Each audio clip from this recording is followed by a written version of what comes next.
Hey there, it's Tate from Happening Hockey, and in today's video, we are going to take a quick look at what Team Russia might look like if they were to partake in the 2026 Winter Olympics.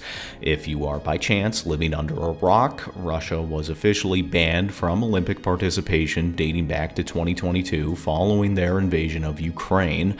For the purposes of this video, we are going to stay away from any political commentary. You're here for hockey, and that's why I'm here too, so let's stick to that. Kicking things off with Russia's forward group, there are a few locks right off the bat. Kirill Kaprizov, Nikita Kucherov, Artemi Panarin, Evgeny Malkin, and Alex Ovechkin would all be guaranteed to make this team. At this point, I think Kaprizov is likely the highlight pick here, not to demean any of the other players listed. Kucherov and Panarin both had slow starts, but have pretty much figured things out at this point in the season. Evgeny Malkin has actually had a great year, minus his recent injury issues, and what can you say about Ovechkin? He's the all-time leading goal scorer in the NHL, and I think he'd be guaranteed to score some goals for this Russian team. Jumping to our next crop of players, this is where the Russians' lack of center depth really starts to become evident. I've got Vlad Namestnikov, Ivan Barbashev, Ivan Demidov, Pavel Dorofeev, and Valery Nikushkin. Namestnikov is having a notably bad season this year, like most of the Winnipeg Jets, but given Russia's lack of depth at center, I feel like there's a pretty good chance he would be taken regardless.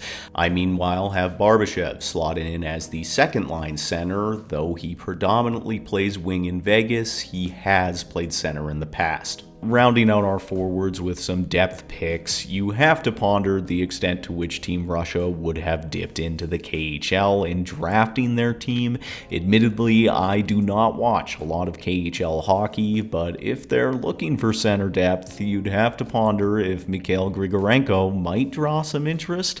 The 31-year-old is putting up some pretty impressive numbers as the top-line center for Tractor this season, and he's also been decent in the face-off circle. Another potential option comes in Roman Kantserov, who is currently leading the KHL in goals while being tied for second in the league in points. The young center is admittedly struggling in the face-off department, winning only 43% of his draws so far this year, and as always, I'm sure there would be a question mark surrounding his size, but simultaneously, this Russian team definitely lacks youth, so I think there's a chance he could crack the roster. For what it's worth, I have Marchenko making this squad as he's having an excellent season. Buchnevich and Voronikov would meanwhile be my extra forwards. Other possible picks from the NHL include Matvei Michkov, Andrei Svechnikov, and Fedor Svechkov. As with any national team, when you get to selecting depth players, there are some toss-up decisions, and when looking at the eligible players here, there are a lot of options in the one-dimensional winger department. Moving on to the Russians' defensive core, Mikhail Sergachev certainly makes this team as their top defender. I think Artem Zub and Ivan Provorov, as well as Vladislav Gavrikov, are probably locks on this team.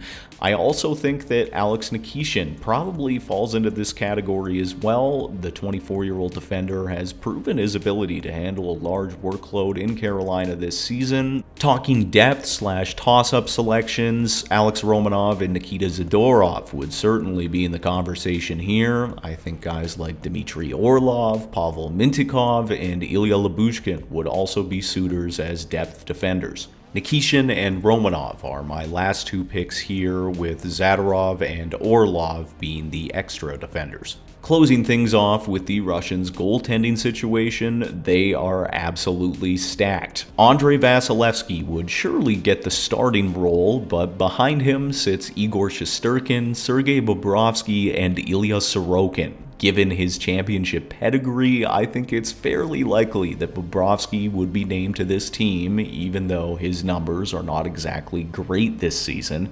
Comparing the New York goaltenders, Shesterkin and Sorokin are both elite talents. Their numbers this season are fairly similar. I think it's more likely that Sorokin would be the odd man out here, which is a testament to the country's goaltending depth. On any other national team, Sorokin would very likely be a shoo-in, but this is the one positional category where Russia clearly reigns supreme. Wrapping up our video, if there's anyone we missed who you think deserves a spot on this hypothetical Russian squad, we'd love to get a discourse going in the comment section below. As far as the 2026 Winter Olympics are concerned, it's unfortunate that this Russian team won't be part of the tournament. If global tensions had cleared, I think they would have been a top 4 team in hockey at the Olympics, but this is simply the world we live in. For Happening Hockey, I'm Tate Lakecraft.